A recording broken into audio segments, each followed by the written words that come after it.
धन्यवाद धाकड़ जी। डॉक्टर हीरालाल अलावा।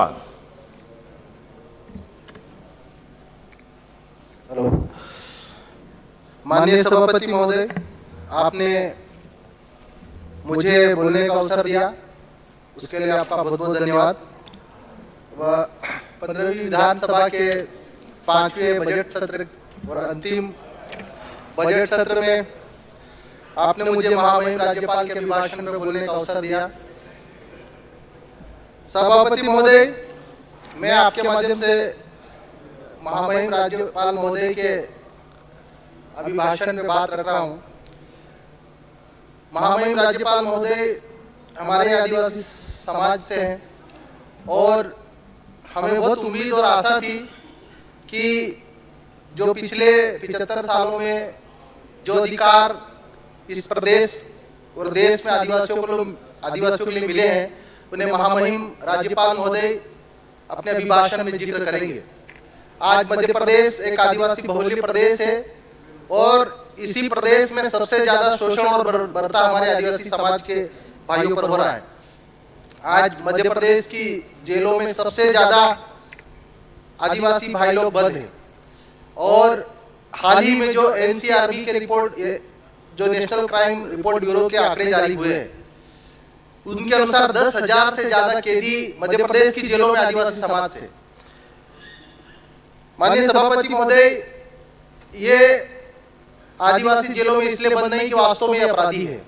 कई ऐसे मामले हैं जमीन संबंधी, शराब संबंधी, जो छोटे मोटे मामले में भी आदिवासियों को जेल में बंद कर दिया जाता है और कई ऐसे कैदी हैं इनमें से जो विचाराधीन कैदी है। हमारे माननीय मुख्यमंत्री जी पिछले कई अपने भाषणों में भी जिक्र कर चुके हैं कि आदिवासी समाज के ऐसे कैदी जो सामान्य मामलों में उन्हें हम बरी करेंगे। और महामहिम राज्यपाल महोदय से हमें आशा और अपेक्षा थी कि जो 5वीं और 6वीं अनुसूची बनाई, उसी 5वीं और 6वीं अनुसूची के अनुसार अधिसूचित क्षेत्रों में कानून बनाएंगे। लेकिन महामहिम जी ने अपने अभिभाषण में कहीं भी 5वीं और 6वीं अनुसूची का जिक्र नहीं किया। साथ ही मैं महामहिम राज्यपाल महोदय जी से हमारा समाज भी आशा और अपेक्षा करता था। आज बड़ी संख्या में हमारा आदिवासी समाज जंगलों में रहता है। जंगलों में रहने वाले जो कई वर्षों से जंगलों में काबिज है, उन आदिवासी भाइयों को अभी अतिक्रमणकारी घोषित कर उन्हें जंगलों से बेदखल करने का अभियान चलाया जा रहा है। जबकि संसद में 2006 में वन अधिकार कानून बना और 2008 में मध्य प्रदेश में यह कानून लागू हुआ, लेकिन आज दिनांक तक वन अधिकार कानून के तहत हमारे आदिवासी भाइयों को सामुदायिक वन अधिकार नहीं मिले। इसके उलट जब जंगलों में हमारा आदिवासी भाई एंट्री करता है, इलीगल एंट्री के नाम पे 2016 से 2022 तक 664 आदिवासियों के ऊपर केस दर्ज किए गए। मछली पकड़ने के नाम पर 133 आदिवासियों के ऊपर केस दर्ज किए गए और 2016 से 2020 तक जंगली सुअर मारने के नाम पर 357 केस दर्ज किए गए। जबकि जंगली सुअर कई बार फसलों को नष्ट करते हैं, कई बार तो इंसानों के लिए भी हानि करते हैं, तो कई बार वो मारे जाते हैं।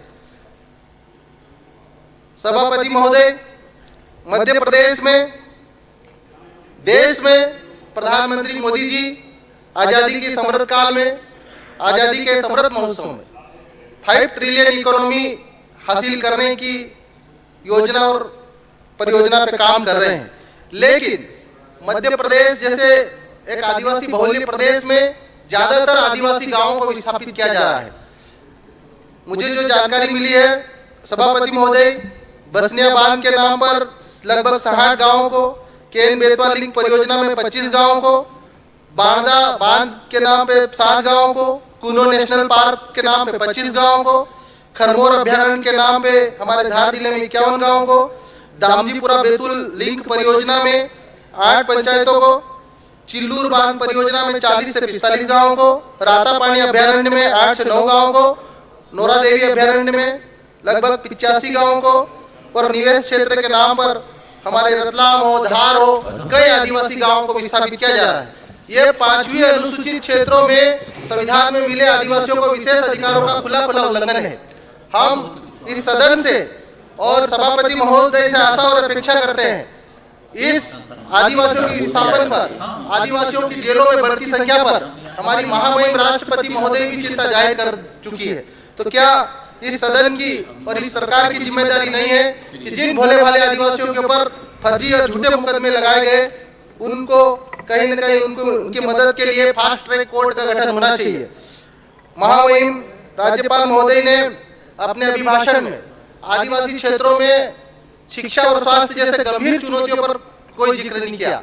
आज आदिवासी क्षेत्रों में हमारे धार जिले में लगभग 600 स्कूल ऐसी है जिनकी छतें टपक रही है। हमारे धार जिले में ज्यादातर जो सामुदायिक स्वास्थ्य केंद्र एक भी विशेषज्ञ डॉक्टर नहीं है। ये गंभीर विषय है। आज आदिवासी इलाकों में शिक्षा और स्वास्थ्य जैसी बुनियादी सुविधाएं नहीं है। हमने मध्य प्रदेश सरकार से मेडिकल कॉलेज की मांग करी जिले के लिए। अगर एक मेडिकल कॉलेज हमारे जिले में मिलता तो हम ये मध्य प्रदेश सरकार के आभारी रहते कि कम से कम एक आदिवासी बहुल्य जिले धार, कुक्षी, मनावर जैसे हमारे क्षेत्रों में मेडिकल कॉलेज सरकार देती। आज हमारे आदिवासी बहुल्य इलाकों में बड़ी संख्या में रोजगार के लिए पलायन हो रहा है। हमने सरकार से मांग करी पलायन के लिए ऐसी योजना बननी चाहिए कि आदिवासी युवाओं को स्थानीय स्तर पर रोजगार मिले। हमारे क्षेत्रों में अतिथि शिक्षक, अतिथि विद्वान, संविदा स्वास्थ्य कर्मी, आंगनबाड़ी कार्यकर्ता हैं और कई बेरोजगार युवा आंदोलन कर रहे हैं। आज अनुसूचित क्षेत्रों के लिए, अनुसूचित क्षेत्रों में महामहिम राज्यपाल महोदय और महामहिम राष्ट्रपति महोदय से हम अनुरोध करते हैं कि ऐसे अधिसूचित क्षेत्र जो 5वीं अनुसूचित क्षेत्रों में आते हैं, यहाँ के आदिवासियों को आईपीसी और सीआरपीसी की धाराएं उनके ऊपर थोप दी जाती है और बरसों जेलों में सड़ने के लिए छोड़ दिया जाता है। आदिवासियों, आज अगर आदिवासियों के ऊपर, आदिवासियों को बचाव के लिए अगर सरकार कोई विशेष कानून नहीं बनाती है तो 5वीं और 6वीं अनुसूची का कोई औचित्य नहीं रह जाएगा। महामहिम सभापति महोदय, मैं आपसे आशा और अपेक्षा करता हूं कि आदिवासी इलाकों के लिए जो उप योजना क्षेत्र है, सब प्लान के तहत केंद्र और राज्य सरकार से प्रति वर्ष करोड़ों रुपए की राशि आ रही सभापति महोदय, लेकिन इस राशि को खर्च करने के लिए 2016 तक जो केंद्र सरकार ने नियम बनाए थे, उसके बाद राज्य सरकारों को नियम बनाने के लिए आदेशित किए और आज ये उप योजना का जो हजारों करोड़ रुपए पैसा बिना नियमों के ही मध्य प्रदेश में अन्य विभागों में खर्च कर दिया जा रहा है। 2016 के बाद मध्य प्रदेश में ट्राइबल अपनी बात जल्दी समाप्त कीजिएगा। 2 मिनट आदरणीय सभापति महोदय, एक गंभीर ऐसे मुद्दे हैं कि 2016 के बाद मध्य प्रदेश में सब प्लान का पैसा कहाँ खर्च होना चाहिए, कैसे खर्च होना चाहिए, आदिवासी इलाकों में कौन कौन से कामों में खर्च होना चाहिए, उसके ऊपर कोई नियम अभी तक नहीं बना है। हमारा एक और महत्वपूर्ण मुद्दा है कि जो अधिसूचित क्षेत्र, संविधान में आदिवासियों के विकास के लिए अधिसूचित क्षेत्रों के गठन की प्रक्रिया पर जोर दिया गया। पिछले 2008 से 2023 तक महामहिम राज्यपाल महोदयों ने अभी तक नए अधिसूचित क्षेत्रों के गठन के लिए कोई प्रक्रिया अभी तक नहीं की। जब तक आज मध्य प्रदेश में कुंडम जैसे आदिवासी बहुल्य कई इलाके हैं जो नए अधिसूचित क्षेत्रों का गठन करने के साथ उनका विकास किया जाता है। हमारे प्रदेश में माझी समुदाय एक बहुल्य समुदाय है जिनकी संस्कृति आदिवासी समाज से मिलती जुलती है। लंबे समय से आदिवासी एसटी का दर्जा की मांग कर रहे हैं। मैं सदन से मांग करता हूं कि ऐसे समुदाय जिनकी संस्कृति आदिवासियों के साथ मिलती जुलती है, जिनकी भाषा, जिनकी परंपराएं, जिनके धार्मिक रीति रिवाज आदिवासियों के जैसे हैं, उनका नए सिरे से एसटी बनाने के लिए प्रयास करना चाहिए। माननीय सभापति महोदय, मैं आखिर में मेरे विधानसभा क्षेत्र का मुद्दा है जल जीवन मिशन। प्रधानमंत्री जी नरेंद्र मोदी जी की बड़ा सपना रहा है कि हर घर में नल जल पहुंचे। हमारे विधानसभा क्षेत्र में जल जीवन मिशन के तहत मनावर ब्लॉक और उमरबन ब्लॉक में पानी की टंकियां तो बन गई माननीय सभापति महोदय, लेकिन भ्रष्टाचार इस कदर हुआ कि एक भी टंकियों में आज पानी नहीं आ रहा है। दूसरा, हमारे आदिवासी बहुल्य क्षेत्रों में हमारे आदिवासी भाई इतने सीधे साधे होते हैं कि भ्रष्टाचार के खिलाफ आवाज नहीं उठा पाते।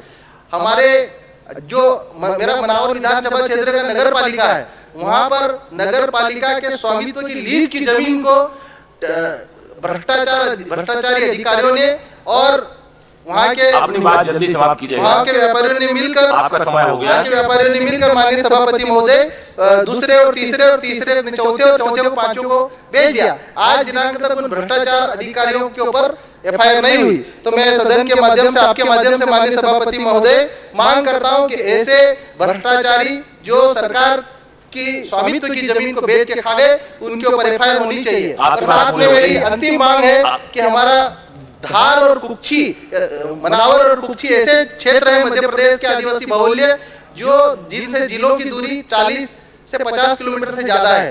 तो हमने लंबे समय से मनावर को जिला बनाने के लिए हमने मांग करी है मध्य प्रदेश सरकार से, लेकिन मध्य प्रदेश सरकार ने अभी तक जिला नहीं बनाया। हम चाहते हैं कि जिला बने और जल्द से जल्द मनावर। बहुत बहुत धन्यवाद सभापति महोदय।